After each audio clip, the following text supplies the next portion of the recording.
ओम शांति। ओम शांति।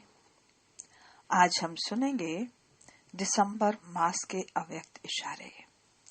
दिसंबर मास के अव्यक्त इशारों का सार है, अब संपन्न व कर्मातीत बनने की धुन लगाओ। जिस प्रकार दीदी मनमोहिनी को धुन थी कि अब घर जाना है, तो बाबा भी कहते अब आपको धुन लगी रहे कि अब मुझे संपन्न बनना है, अब मुझे कर्मातीत बनना है। कर्मातीत अर्थात कर्म के बंधन में फंसने से न्यारे।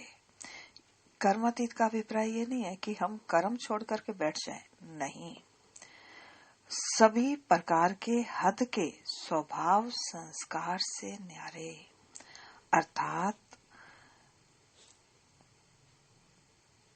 हर प्रकार के हिसाब किताब से मुक्त। शरीर का बंधन, कर्म का बंधन, व्यक्तियों का बंधन, वैभवों का बंधन, स्वभाव संस्कार का बंधन। कोई भी बंधन अपनी तरफ आकर्षित ना करे, खींचे नहीं। इन सब बंधनों से मुक्त होने की बहुत सहज विधि है। कर्मातीत बनने की भी बहुत सहज विधि है। एक ही विधि है, वो है अशरीरी बन जाओ, अर्थात अशरीरीपन का अभ्यास बढ़ाओ। जितना जितना अशरीरीपन का अभ्यास बढ़ाएंगे, उतना हमारी स्थिति निराकारी, निर्विकारी और निरअहंकारी स्थिति बन जाएगी और हम सहज ही कर्मातीत बन जाएंगे। तो अब सुनते हैं अव्यक्त इशारे। पहला, जैसे जोर शोर की सेवा द्वारा संपूर्ण समाप्ति के समय को समीप ला रहे हो, ऐसे अब स्वयं को संपन्न बनाने का भी प्लान बनाओ। अब धुन लगाओ कि कुछ भी हो जाए, कर्मातीत बनना ही है। इसकी डेट अब फिक्स करो। दूसरा, कर्मातीत का अर्थ यह नहीं है कि कर्म से अतीत हो जाओ। कर्म से न्यारे नहीं, कर्म के बंधन में फंसने से न्यारे। इसको कहते हैं कर्मातीत। कर्म योग की स्थिति कर्मातीत स्थिति का अनुभव कराती है, अर्थात हर कर्म करते हुए हमारा योग चलता रहे। यह कर्म योग की स्थिति अति प्यारी और अति न्यारी स्थिति है। इससे कोई कितना भी बड़ा कार्य मेहनत का हो, लेकिन ऐसे लगेगा जैसे काम नहीं कर रहे हैं लेकिन खेल कर रहे हैं। तीसरा है, कर्मातीत का अर्थ ही है सर्व प्रकार के हद के स्वभाव संस्कार से अतीत अर्थात न्यारा। हद है बंधन और बेहद है निर्बंधन। ब्रह्मा बाप समान अब हद के मेरे से मुक्त होने का अर्थात कर्मातीत होने का अव्यक्ति दिवस मनाओ। इसी को ही स्नेह का सबूत कहा जाता है। चौथा, कर्मातीत स्थिति को प्राप्त करने के लिए सदा साक्षी बन कार्य करो। साक्षी अर्थात सदा न्यारी और प्यारी स्थिति में रहकर कर्म करने वाली अलौकिक आत्मा हो। अलौकिक अनुभूति करने वाली, अलौकिक जीवन, श्रेष्ठ जीवन वाली आत्मा हो। यह नशा रहे। कर्म करते यही अभ्यास बढ़ाते रहो तो कर्मातीत स्थिति को प्राप्त कर लेंगे। पांचवा, कर्मातीत बनने के लिए अशरीरी बनने का अभ्यास बढ़ाओ। शरीर का बंधन, कर्म का बंधन, व्यक्तियों का बंधन, वैभवों का बंधन, स्वभाव संस्कारों का बंधन, कोई भी बंधन अपनी तरफ आकर्षित न करे। यह बंधन ही आत्मा को टाइट कर देता है। इसके लिए सदा निर्लिप्त अर्थात न्यारे और अति प्यारे बनने का अभ्यास करो।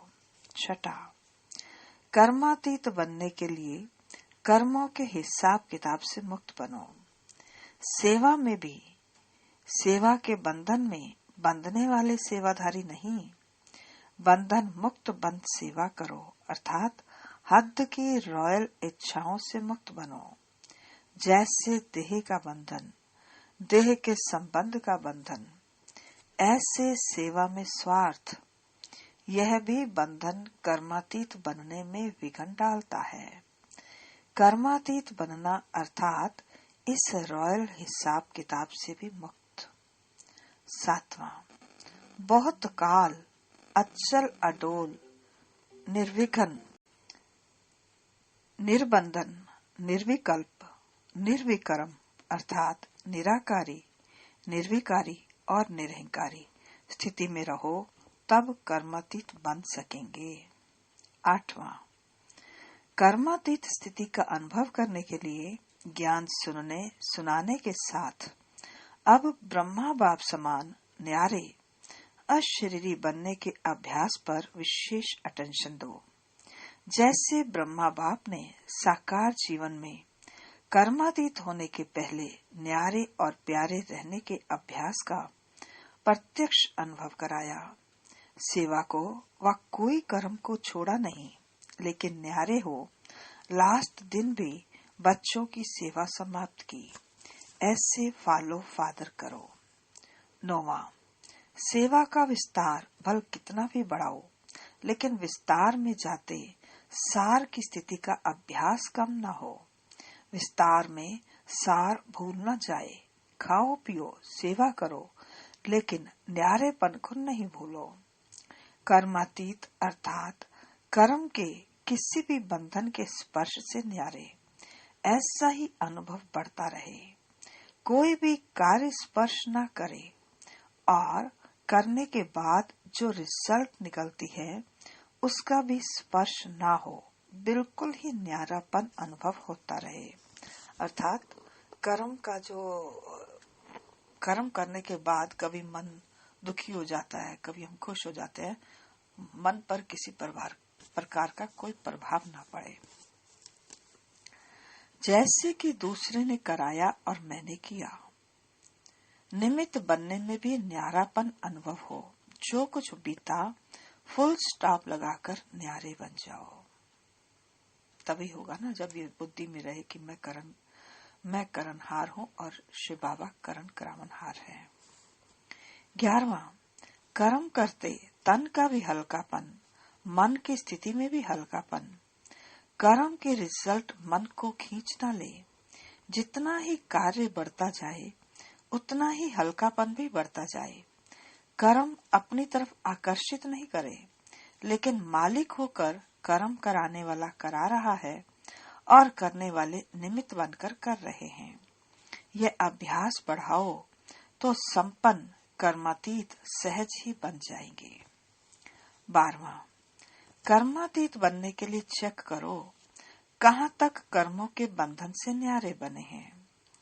लौकिक और अलौकिक कर्म और संबंध दोनों में स्वार्थ भाव से मुक्त कहाँ तक बने हैं।